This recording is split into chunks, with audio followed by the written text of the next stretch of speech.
નમસ્કાર. આપણે ઓપ્ટિક્સ પાઠ ભણી રહ્યા હતા. ઓપ્ટિક્સમાં પણ કિરણ પ્રકાશશાસ્ત્ર. આપણા પાઠનું નામ છે કિરણ પ્રકાશશાસ્ત્ર અને પ્રકાશીય ઉપકરણ.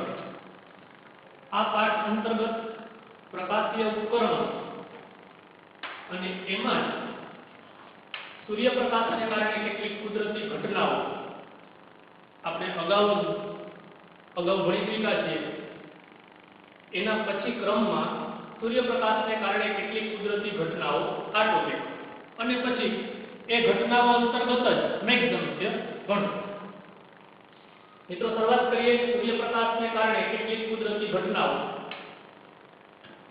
દાખલા તરીકે એક જબરદસ્ત ઘટના આપણે બધાએ જોયું હોય.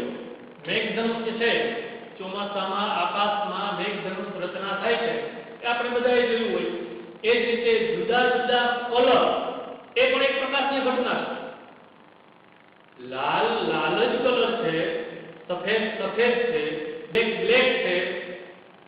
આપણે એમ થાય કે બ્લેક તો બ્લેક જ હોય ને, પણ મિત્રો આ કઈ જુદા જુદા પ્રકાશની જુદી જુદી તરંગ લંબાઈ સમજવા જેવી વાત છે. બહુ મહત્વની વાત અને જાણવા જેવી વાત છે. આ બાબત વિશે આપણે વિચાર્યું જ નથી. મજા આવે એવી વાત છે, ધ્યાન આપજો. આ વાત આપણે આના દ્વારા સમજીએ. તમે જાણો છો પ્રિઝમ છે. પ્રિઝમ દ્વારા થતું શ્વેત પ્રકાશનું એટલે કે સૂર્યપ્રકાશનું વિભાજન જુદા જુદા રંગમાં. અહીંયા શ્વેત પ્રકાશ છે, સૂર્યપ્રકાશ છે. પ્રિઝમ પર આપાત થવાથી અહીં સ્પેક્ટ્રમ મળે, વર્ણપટ. તમને ખ્યાલ છે જાની વાલી પીનાલા. આપણે અહીં સરળતા માટે માત્ર જાંબલી અને લાલ કલર બતાવ્યા છે. જોઈ શકાય છે કે મૂળ માર્ગ આ છે, એમાંથી જાંબલી રંગનું આટલું વિચલન થયું છે, લાલ રંગનું આટલું વિચલન થયું છે. અને અગાઉ આપણે જે ભણી ગયા પ્રિઝમ માટે I + E = A + ડેલ્ટા, ત્યારે તમને યાદ હોય તો આવું જાની વાલી પીનાલા બતાવતા નહોતા.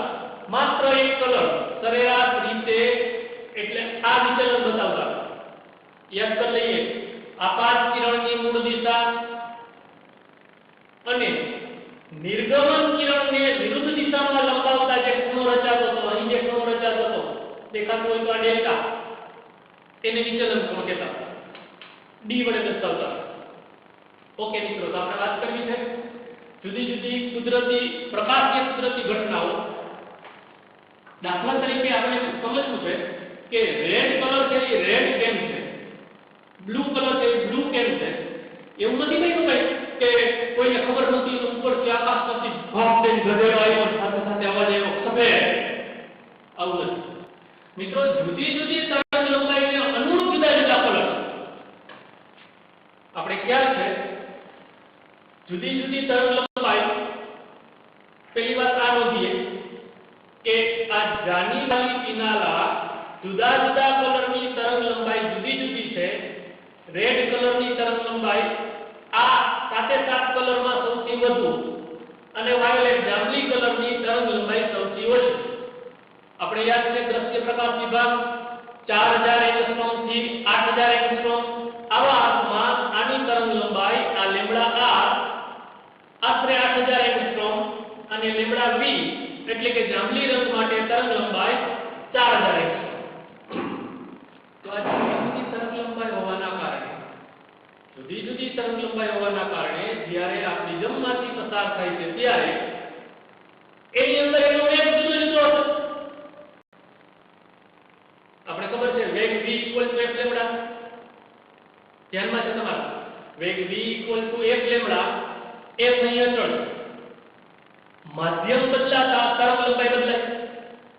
આપણે બરાબર મગજમાં અને નોટબુકમાં નોંધી રાખ્યું છે કે તરંગ લંબાઈ એ માધ્યમનો ગુણધર્મ છે, આવૃત્તિ એ ઉદ્ગમનો ગુણધર્મ છે.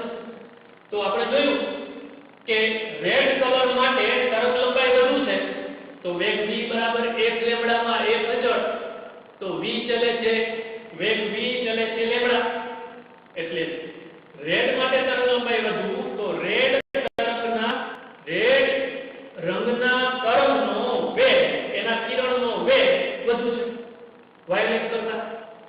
ઓકે મિત્રો, એ સાથે સાથે આ પણ જોઈ લઈએ કે આવું થાય છે શું કામ. જાણવા જેવી કે જુદી જુદી તરંગ લંબાઈના કિરણો માટે પ્રિઝમના દ્રવ્યનો વક્રીભવનાંક જુદો જુદો છે.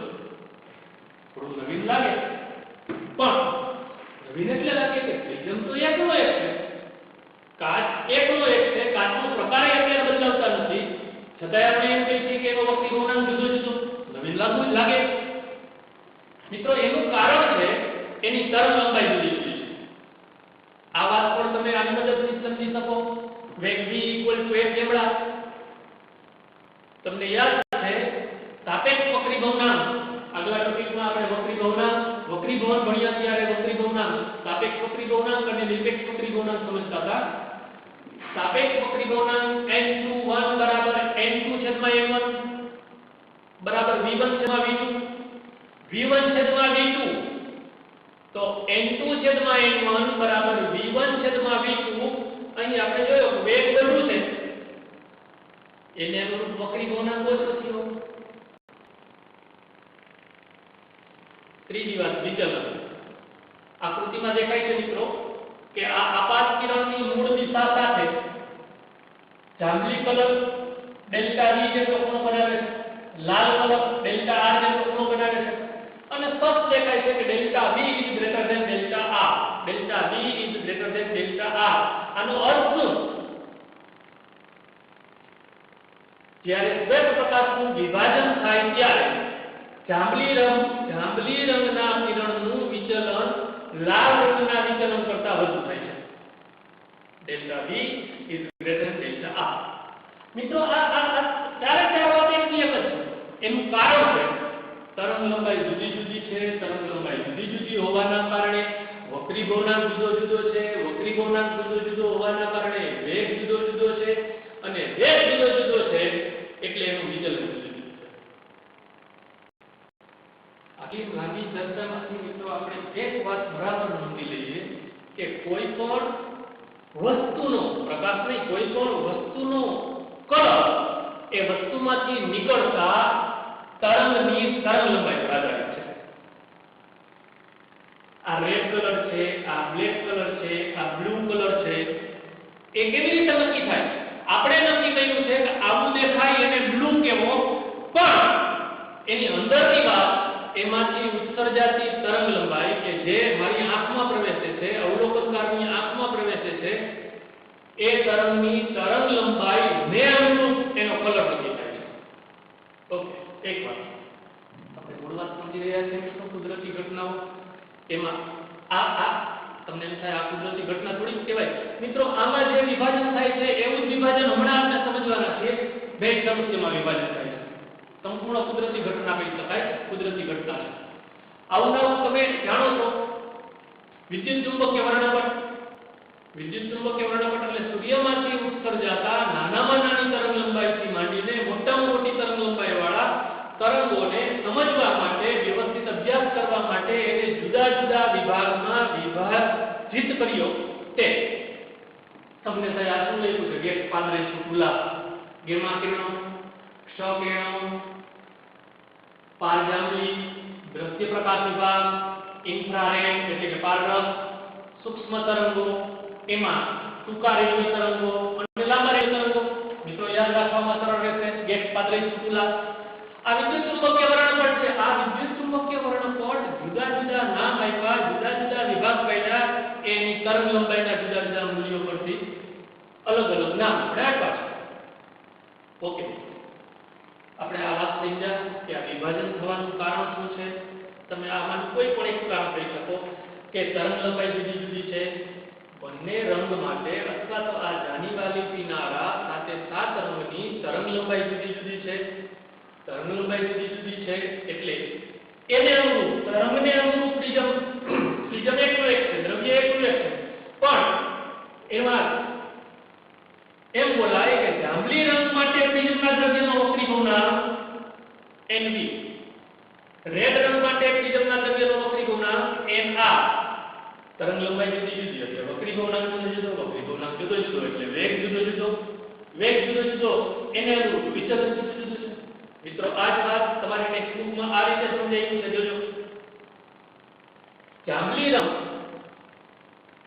એની તરંગ લંબાઈ 3 396.9 નેનોમીટર. કાચના જુદા જુદા પ્રકાર છે, ક્લિન કાચ અને ક્રાઉન કાચ. તો અહીં આપણે આ સમજવું મિત્રો કે જાંબલી રંગની તરંગ લંબાઈ આટલી કે જે રાતા રંગ રેડ ને તરંગ લંબાઈ 656.3 નેનોમીટર, આના કરતા આ વધુ દેખાય છે. આ વાત કરું મિત્રો. એવું ને એવું ક્રાઉન કાચ માટે, ક્રાઉન કાચનો પ્રકાર છે, માધ્યમ બદલાશે તો એનો વક્રી ભવનાંક બદલાશે. તો આ ક્રાઉન કાચ માટેનો વક્રી ભવનાંક છે 1.533. જોજો I 1.5 પણ આ મૂલ્ય કરતા આ મૂલ્ય વધુ છે, એટલે કે રાતા રંગને અનુરૂપ વક્રી ભવનાંક કરતા જાંબલી રંગને અનુરૂપ વક્રી ભવનાંક વધુ છે. આ વાત આ કોઠામાં દેખાય છે. એની વાત અહીં પણ જોઈ શકાય છે. હા, હવે તમને બીજો પ્રશ્ન સમજો કે શ્વેત પ્રકાશ કાચના પ્રિઝમ પર આપાત થયો તો શ્વેત પ્રકાશ મૂળભૂત રીતે જે જાની વાળી કિનારા આ 7 કલરથી બનેલો હતો એ 7 કલરમાં વિભાજિત થયો. તો શું કોઈ પણ માધ્યમ પર આપાત થાય ત્યારે વિભાજન થાય? ના મિત્રો, જરૂરી નથી. બરાબર ધ્યાન આપો. પહેલા મારે આ વાત સમજાવી દઉં. શૂન્યાવકાશમાં વેગ તરંગ લંબાઈથી સ્વતંત્ર છે. ફરીથી સામાન્ય રીતે વેગ, હમણાં જ આપણે કીધું કે આ માધ્યમમાં માધ્યમ એક છે પણ તરંગ લંબાઈ જુદી જુદી એટલે વેગ જુદો જુદો. તો હવે આ શ્વેત પ્રકાશ જ્યારે શૂન્યાવકાશમાં ગતિ કરે છે ત્યારે તેનો વેગ જુદો જુદો છે? ના. શૂન્યાવકાશમાં વેગ તરંગ લંબાઈથી સ્વતંત્ર છે, અર્થાત તરંગ લંબાઈ ભલે જુદી જુદી હોય, જાંબલી અને લાલ બંનેની તરંગ લંબાઈ જુદી જુદી છે, પણ શૂન્યાવકાશમાં જ્યારે ગતિ કરે છે ત્યારે તેનો વેગ તરંગ લંબાઈ પર આધારિત નથી. બરાબર છે મિત્રો, સમજો. શૂન્યાવકાશ પર આધારિત નથી. હવે એક બંને કિરણો જો કાચમાં ગતિ કરતા હોય તો એક આના વક્રી ભવનાંક, માધ્યમના વક્રી ભવનાંક પર આધારિત છે, માધ્યમ પર આધારિત છે. આવા અર્થમાં આપણે શૂન્યાવકાશને અવિભાજક અથવા અવિક્ષેપિત, નોન ડિસ્પર્સિવ મીડિયમ, માધ્યમ એવું કહેવાય. અર્થાત શૂન્યાવકાશમાંથી જ્યારે શ્વેત પ્રકાશ ગતિ કરે છે ત્યારે આ મૂળભૂત શ્વેત પ્રકાશમાંથી 7 કલરમાં વિભાજન થતું નથી. જ્યારે આ શ્વેત પ્રકાશ જો કાચમાંથી પસાર થાય તો કાચમાં આ શ્વેત પ્રકાશનું જુદા જુદા 7 રંગમાં વિભાજન જોઈ શકાય છે, વિભાજન થાય છે. એનો અર્થ એ કે આ કાચ માધ્યમ છે, ગ્લાસ એ વિભાજક છે, વિભાજન કરે છે, સારું વિભાજક છે, એટલે કે ડિસ્પર્સિવ મીડિયમ છે. ઓકે, ફરીથી આના પર એક નજર નાખી. આપણે અત્યારે મૂળભૂત રીતે સમજવું છે સૂર્યપ્રકાશને કારણે કેટલીક કુદરતી ઘટનાઓ. મૂળ વાત સમજવી છે મેઘધનુષ્ય, પણ મેઘધનુષ્ય સમજતા પહેલા એને અનુરૂપ જુદી જુદી મુખ્ય આ ઘટના વિભાજન શું કામ થાય છે, પ્રિઝમ દ્વારા શ્વેત પ્રકાશનું વિભાજન શું કામ થાય છે, એક જ વાક્યમાં કેવું હોય તો જુદા જુદા તરંગના તરંગ લંબાઈ જુદી જુદી છે, એટલે તરંગ લંબાઈ જુદી જુદી છે એટલે 4.5 રાશિ જુદા જુદા રંગ માટે જુદી જુદી છે. એવું આપણે જોયું કે શૂન્યાવકાશમાં વેગ તરંગ લંબાઈથી સ્વતંત્ર છે, તેથી શૂન્યાવકાશમાં શ્વેત પ્રકાશનું વિભાજન થતું નથી. જ્યારે આ શ્વેત પ્રકાશ કાચમાંથી પસાર થાય, કાચ પર આપાત થાય તો અહીં આપણે જોયું એ પ્રમાણે વિભાજન થાય છે. તેથી કાચ એ વિભાજક છે, ડિસ્પર્સિવ મીડિયમ છે. ઓકે મિત્રો, હવે આપણે બહુ મજાની જુદી જુદી ઘટનાઓ પૈકી જુદી જુદી ઘટનાઓમાં આકાશનો વાદળી રંગ વાદળી કેમ? મારે ભાઈબંધ કહે આપણા વિજ્ઞાને બંગડો લખ્યો આવો જ કેમ કહ્યો, આવો કેમ નહીં? હવે એનો જવાબ તો કેમ આપવો, એવો જ પ્રશ્ન આપણી સામે આવી રહ્યો છે. જોજો, આકાશનો વાદળી રંગ વાદળી કેમ છે, અથવા આકાશમાં સફેદ વાદળા સફેદ કેમ દેખાય છે? મિત્રો એનો જવાબ એમ ન આવે સફેદ તો સફેદ જ દેખાય નહીં. આપણે એ ભૌતિક વિજ્ઞાનની નજરથી, ભૌતિક વિજ્ઞાનની દ્રષ્ટિએ જોવું છે। એ જ રીતે સૂર્યોદય તેમજ સૂર્યાસ્ત સમયે એ દરિયાકાંઠે બેઠા હોય અને જોતા હોય આપણે, અથવા તો ભૂલથી ક્યારેક સવારે વહેલા ઉઠી ગયા હોય અને સૂર્યોદય જોયો હોય તો એનો જે રાતાશ પડતો પીળો અથવા પીળાશ પડતો રાતો બંને મળે છે રેડી, એ જે રંગ છે એ એવો સુકામ છે। એવી જ રીતે ચંદ્રની કળા પણ તમે જોઈ છે, ચંદ્રનો પણ આથમતો, ચંદ્ર આથમતો હોય ત્યારે પણ એવો લાલાશ પડતો પીળો કલર જોઈ શકાય છે, જોઈએ છે। એ જ રીતે મેઘધનુષ્ય, એ જ રીતે આમ આપણે મન મોહી ગયે એવા જુદા જુદા છીપ, જુદા જુદા મોતીના મસ્ત મજાના નવા નવા કલર, એ જ રીતે પક્ષીઓ, મોરનું પીછું જોઈએ તો મિત્રો આપણે જોતા રહી જાય, વાહ બાકી છે ને। પણ મિત્રો એ આપણે અત્યારે ભૌતિક વિજ્ઞાનથી સમજવાનો પ્રયત્ન કરવો છે કે આ બધું કેમ છે, શું કામ છે। થોડું સમજો મિત્રો આપણે કે તરંગ લંબાઈ જુદી જુદી છે એટલે જુદા જુદા કલરનું અસ્તિત્વ છે। આપણી આ અલગ અલગ કલર પારખી શકે છે, પારખે છે। પછી એમાં કુદરતે મસ્ત મજાના સંયોજન કરીને આપણે જોવા ગમે એવા અલગ અલગ ઘટનાઓ જોઈ શકીએ છીએ। આના સિવાયની ઘણી બધી કુદરતી ઘટનાઓ છે। આપણે આ પૈકી મેઘધનુષ્ય સમજવાનું છે। મેઘધનુષ્ય આપણે 3 તબક્કામાં સમજીશું। પહેલું, મેઘધનુષ્ય રચાવાની શરત।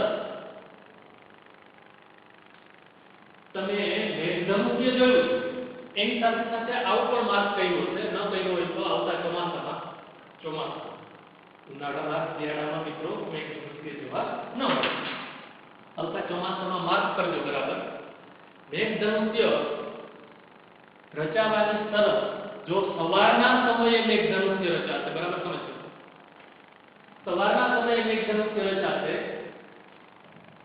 આ બાજુ પૂર્વ હોય, સૂરજ દાદા આ બાજુ છે તો આ બાજુ મેઘધનુષ્ય રચાશે પશ્ચિમ દિશા, અને એ દિશામાં વરસાદ ચાલુ હશે। વરસાદના બુંદ, આપણે હમણાં જ સમજશું કે વરસાદના બુંદમાંથી વક્રીભવન, પૂર્ણાંતરિક પરાવર્તન, વક્રીભવન આવી ઘટનાઓ દ્વારા આ સરસ મજાનો નજારો રચાય છે, એ આપણે અત્યારે સમજવું છે। તો એની શરત શું છે મિત્રો? જો સવારના સમયમાં મેઘધનુષ્ય રચાશે તો સૂર્ય છે પૂર્વ દિશામાં, મેઘધનુષ્ય રચાશે પશ્ચિમ દિશામાં। સપોઝ હું અવલોકન કાઢું તો આ દિશામાં જો મેઘધનુષ્ય રચાયું હશે તો ત્યારે સૂર્ય ફરજિયાત આ દિશામાં હશે। આ દિશા જો પૂર્વ દિશા છે તો આ પશ્ચિમ દિશા છે, અને આ દિશામાં મેઘધનુષ્ય છે એ દિશામાં વરસાદ ચાલુ હશે। એવી જ રીતે જો બપોર પછીના સમયમાં, બપોર મેઘધનુષ્ય નહીં રહે, બપોર પછીના સમયમાં મેઘધનુષ્ય રચાશે તો હમણાં આપણે જોયું એનાથી ઊંધું, પૂર્વ દિશામાં વરસાદ ચાલુ હશે, પૂર્વ દિશામાં મેઘધનુષ્ય રચાશે, એનાથી વિરુદ્ધ પશ્ચિમ દિશામાંથી સૂર્યકિરણો આવતા હશે, પશ્ચિમ દિશામાં સૂરજ દાદા, આ થઈ પ્રાથમિક શરત। કેવી રીતે રચાય છે, બહુ મજાની વાત છે મિત્રો, વિજ્ઞાને સરસ મજાનું બધી કહ્યું, જો આપણે જાણીએ સમજીએ। વરસાદના સમયે ચોમાસામાં વરસાદ ચાલુ ન હોય તો પણ વાતાવરણમાં ઘણા બુંદ, વાતાવરણમાં બુંદ લટકતા હોય એ વાત તો જોયું નથી, પણ મિત્રો આપણે એમ કહીએ કે વાતાવરણમાં જે ભેજ છે એ ભેજમાં ખૂબ નાના વરસાદી બુંદો છે, અથવા વરસાદ ચાલુ છે તો વરસાદના બુંદ વાતાવરણમાં છે। જો આવું કંઈક થાય, બરાબર ધ્યાન આપજો, આપણે 3 તબક્કામાં સમજવું છે, 3 આકૃતિથી સમજાવું છું। આ વર્ષા બિંદુ છે, વરસાદનું બિંદુ છે, એના પર આપાત થતો પ્રકાશનું કિરણ, અત્યારે મેં તમને કીધું એ પ્રમાણે આ દિશામાંથી પ્રકાશનું કિરણ આવે છે।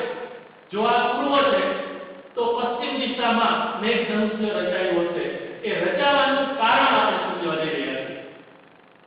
આના પર જ્યારે આ શ્વેત પ્રકાશ આપાત થયો, બરાબર સમજજો મિત્રો, આ વર્તુળ નથી, ગોળો છે, ગુંદ છે, પાણી એટલે હવા સિવાયના માધ્યમનો ગોળો, પાણીનું ગુંદ, તો આ માધ્યમ હવામાંથી આ માધ્યમમાં પ્રવેશે એટલે આ બિંદુ પાસે વક્રીભવન થાય છે, સાથે સાથે વિભાજન થાય છે।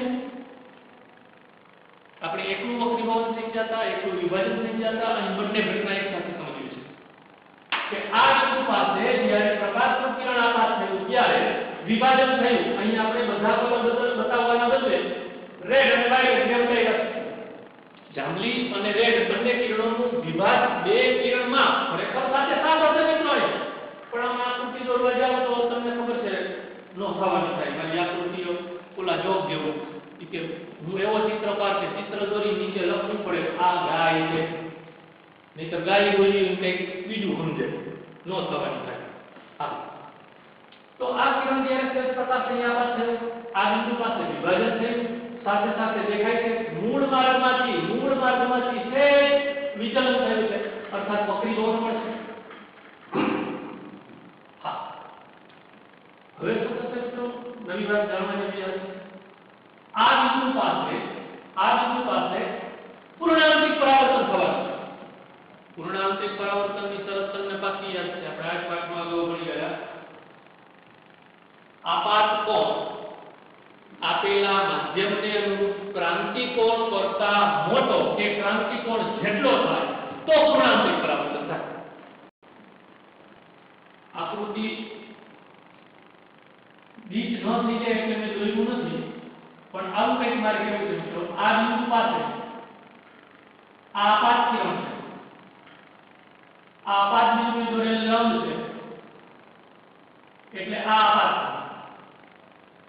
જો આ આપાત કોણ ક્રાંતિકોણથી મોટો થાય તો આ કિરણનું જો રેડ કલર આ જ માધ્યમમાં પાણીમાં જ પરાવર્તન પૂર્ણાંતિક પરાવર્તન મિત્રો આ હવા અને પાણી એના માટે અહીં ક્રાંતિકોણ 48 અંશનો છે હવા પાણી આંતરપૃષ્ઠને અનુરૂપ ક્રાંતિકોણ 48 અંશ છે એનો અર્થ છે કે જો અહીંથી એવી રીતે વિભાજન થાય એની પહેલા એવી રીતે આપાત થાય એવી રીતે વિભાજન થાય કે જેથી અહીં આપાત કોણ 48 અંશથી વધુ થાય તો આવું થશે એ રીતે મિત્રો વાયરસ માટે તો અનેક કુંડ છે એમાંના અમુક કુંડ માટે આવું થાય અનેક કુંડ છે વરસાદના વાતાવરણમાં વરસાદના અનેક કુંડ લટકે છે એમાંના અમુક કુંડ માટે કેવા કુંડ હમણાં આપણે જોઈશું અમુક કુંડ માટે આવું થશે હવે જો અહીં અવલોકન પાર હોય તો અવલોકન પારની આંખમાં આ બંને કિરણો પ્રવેશે અવલોકન પારને આમ આકાશમાં નીચે રેડ કલર અને ઉપર આ વાયલેટ કલર આવી રીતે આવું વિભાજન થયું હવે આવું નાવું મૂળ વાત આપણે આ સમજવી છે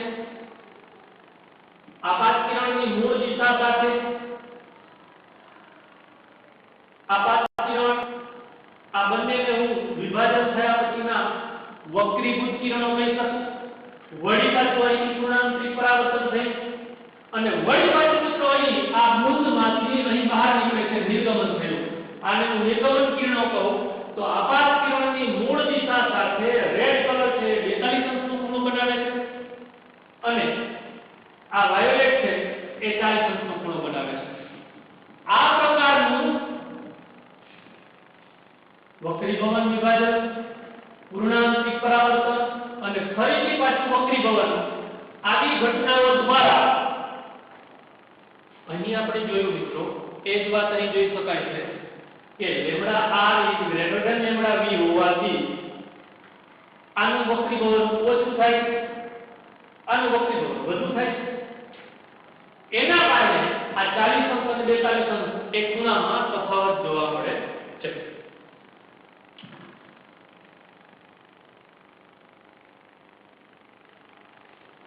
ફરીથી આ વાતો યાદ કરી લઈએ મિત્રો વરસાદના બુંદમાં દાખલ થતું પ્રકાશનું કિરણ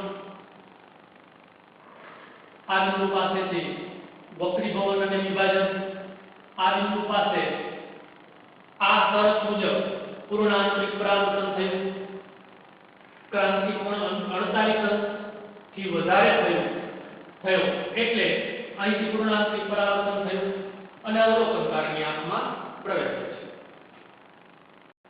મૂળભૂત રીતે વક્રીભવન પૂર્ણાંતિક પરાવર્તન અને વક્રીભવન આવી ત્રણ ઘટનાઓ દ્વારા આ એક વાત આપણે જોઈ મિત્રો હવે આનું એટલે કે મેઘધનુષ્ય સમજવા માટેના બીજા તબક્કામાં પ્રવેશ કરીએ બીજો તબક્કો આને આપણે ગૌણ મેઘધનુષ્ય અને પ્રાથમિક મેઘધનુષ્ય ત્રીજા તબક્કામાં આપણે આ બંને મેઘધનુષ્ય જોવા છે।